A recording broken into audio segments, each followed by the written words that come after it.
Hello student, कैसे हैं आप सब। उम्मीद करता हूं आप सब अच्छे होंगे, मस्त होंगे, बेहतर होंगे, आपकी पढ़ाई बेहतर चल रही होगी। बच्चों, क्लास 12th हिंदी में आज का जो हमारा टॉपिक है वो है तुलसीदास के साहित्यिक परिचय के बारे में।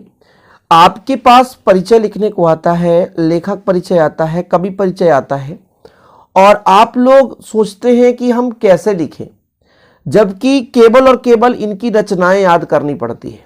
यदि आपसे रचनाएं बन रहा है तो इसका चाहे भावपक्ष, कला पक्ष हो साहित्य में स्थान, चाहे भाषा शैली।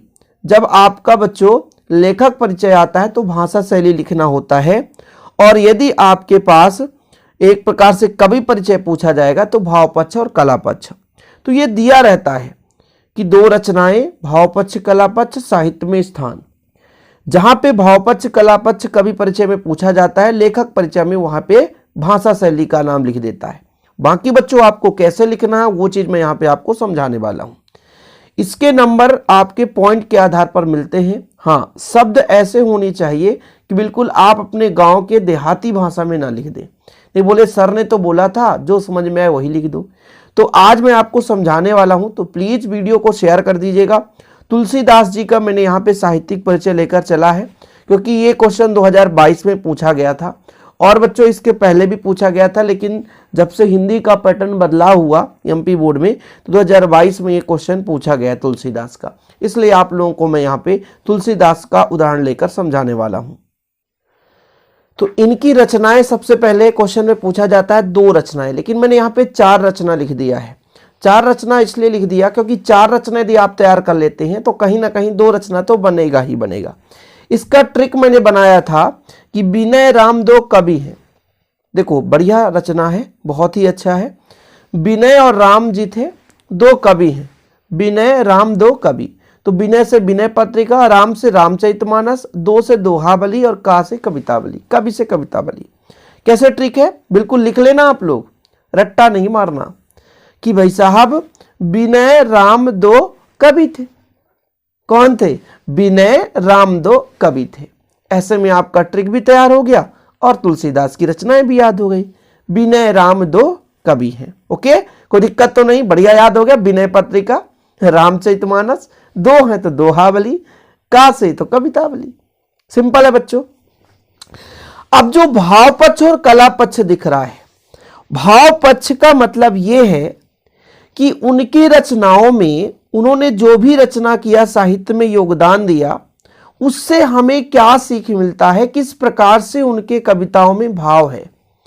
प्रेम के प्रति, या कि देश के प्रेम के प्रति, या कि वीर भावना है, या कि उत्साह है, वात्सल्य के प्रति, किस प्रकार से भाव वहां पर अपने रचना में उन्होंने निकाला है। ठीक है, तो सबको पता है कि तुलसीदास जी राम जी के परम भक्त थे मतलब, यानी राम भक्ति शाखा के हम इनको कवि कह सकते हैं। भाव पक्ष मतलब इनकी रचनाओं में क्या भाव निखर रहा है। हम तो कह सकते हैं कि इनकी एक ऐसी रचना है जिससे हम अपने जीवन को जीने की शैली सीख पाते हैं। ठीक है, समाज के प्रति इन्होंने कई ऐसे रचनाएं लिखे जिससे समाज को एक नई प्रेरणा मिले। इनकी भाव की मैं बात कर रहा हूं। राम जी के बारे में शील, सौंदर्य, शक्ति का वर्णन किया है। राम जी के बारे में विशेष रूप से वर्णन किया है, क्योंकि ये राम के प्रमुख क्या थे? भक्त थे। राम भक्ति शाखा के प्रमुख कवि हैं, और उनके समय में जो भी समाज में कमियां थी उनके सुधार हेतु कविता के माध्यम से निखारा है। तो देखो ये सब अपने भाषा में लिख सकते हैं, बिल्कुल लिख सकते हैं। 1 नंबर कटने के चांसेस नहीं रहेंगे बच्चों। बस हाँ, हिंदी के ही शब्द होने चाहिए, उर्दू के मत लिख देना कि भाई तुलसीदास राम भक्ति शाखा के प्रमुख कवि हैं। मैं जो भी यहां पे लिखाने वाला हूं बिल्कुल ये मेरे भाषा में है। उन्होंने तात्कालीन समाज में भक्त कवि के साथ समाज सुधारक में भी माने गए हैं, क्योंकि अपने समय में उन्होंने भक्त के रूप में कवि का एक प्रकार से परिचय दिया है। मतलब उन्होंने कई कविताओं का लेखन किया है, लेकिन साथ साथ समाज सुधारक भी उन्हें माना गया, क्योंकि अपने ही समय में वो समाज के सुधार के लिए विभिन्न प्रकार से रचनाएं लिखी, विभिन्न प्रकार से कविताओं का उल्लेख किया। भक्ति काल के इन्हें इसलिए कहा जाता है प्रमुख कवि। ठीक है, ये चीज बच्चों इतना लिखना है। तो ये तो आपका भाव पक्ष हो गया। कला पक्ष मतलब ये हुआ कि किस प्रकार से भाषाओं का प्रयोग किए, किस प्रकार से रस का प्रयोग किए, किस प्रकार से छंद का प्रयोग किए। तो तुलसीदास जी मुख्य रूप से राम भक्ति है, तो राम जी कहाँ ब्रज में निवास करते हैं, ब्रज में, ब्रजधाम सबसे पता, तो ब्रज भाषा, अवधी भाषा। यदि राम भक्ति शाखा की बात आ जाए, जब भी कहीं भी बात आ जाए तो ब्रज और अवधी भाषा आप लिख देना, नंबर कटने की कोई चांसेस नहीं है। कुछ नहीं समझ में आ रहा तो बोल देना कुछ मात्रा में संस्कृत शब्दों का भी प्रयोग किया है, जिससे कि उनकी रचनाएं, काव्य रचनाएं बिल्कुल सहजता से पढ़ा लिखा जा सकता है। उन्होंने अलंकार और रस का बढ़िया सौंदर्य पूर्वक प्रयोग किया है, जिससे कि उनकी भाषा बिल्कुल सरल हो गई है। सब में ऐसे लिख सकते हो। हाँ, कुछ चीजें ऐसी है कि बिल्कुल जैसे आप तुलसीदास जी का अवधी और ब्रजभाषा है तो इसको अवधी ब्रजभाषा लिखेंगे। वैसे भी सभी बच्चे जो साहित्यिक परिचय होता है तुक्का ही लगाते हैं, अपने मन से ही करते हैं। लेकिन यदि आप थोड़ा सा कहीं ना कहीं यदि एक दो बार पढ़ लेते हैं कि भाई तुलसीदास जी ने अपने समय प्रचलित अवधी और ब्रजभाषा का प्रयोग किया सबसे ज्यादा, कुछ मात्रा में या प्रचुरता में संस्कृत शब्द का भी प्रयोग किया है, और विभिन्न प्रकार के अलंकार, जैसे अब अलंकार आपसे नहीं बन रहा है तो बता देना, अनुप्रास अलंकार, भ्रांतिमान अलंकार, वात्सल्य रस का प्रयोग किया है।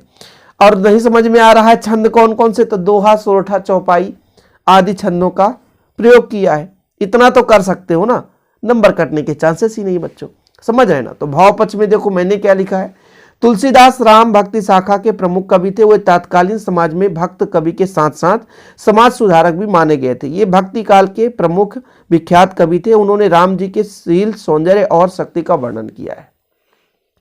कला पक्ष की बात की जाए तो तुलसीदास जी ने अपने समय में प्रचलित अवधी और ब्रजभाषा को अपनाया है तथा संस्कृत शब्दों में प्रचुरता से प्रयोग किया है। अलंकार तथा रसों का सहजता से उपयोग किया है, जिससे भाषा बिल्कुल सरल सी है। उन्होंने दोहा, सोरठा, चौपाई, कवित्त आदि छंदों का भी प्रयोग किया है।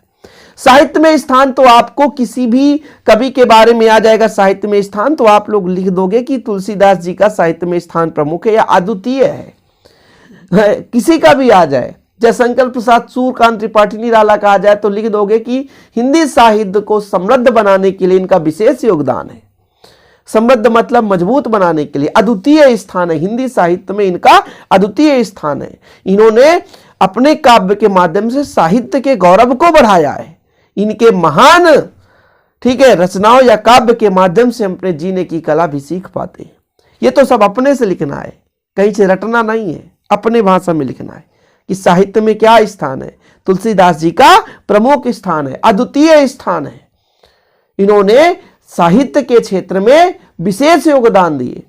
प्रमुख छंदों का प्रयोग कर अपने महान काव्य को इन्होंने लिखा है। इनके काव्य की माध्यम से हम अपने जीवन जीने की कला भी सीख पाते हैं। ये चीज अपने भाषा में लिखना है, रट्टा नहीं मारना बच्चों। ओके, तो इस प्रकार से आप किसी भी कवि के कवि परिचय के बारे में लिख सकते हैं। ठीक है, तो बच्चों आज का जो तुलसीदास का था, उम्मीद करता हूं आपको समझ में आया होगा, वीडियो भी पसंद आया होगा। और बच्चों आप लोगों का जो भी कमेंट रहेगा कि हमें इनके बारे में समझाइए, तो मैं आपके लिए वीडियो बनाने के लिए तत्पर तैयार हूं। बस आप चैनल पे नए हैं तो चैनल को सब्सक्राइब जरूर कर लीजिएगा। जय हिंद, वंदे मातरम।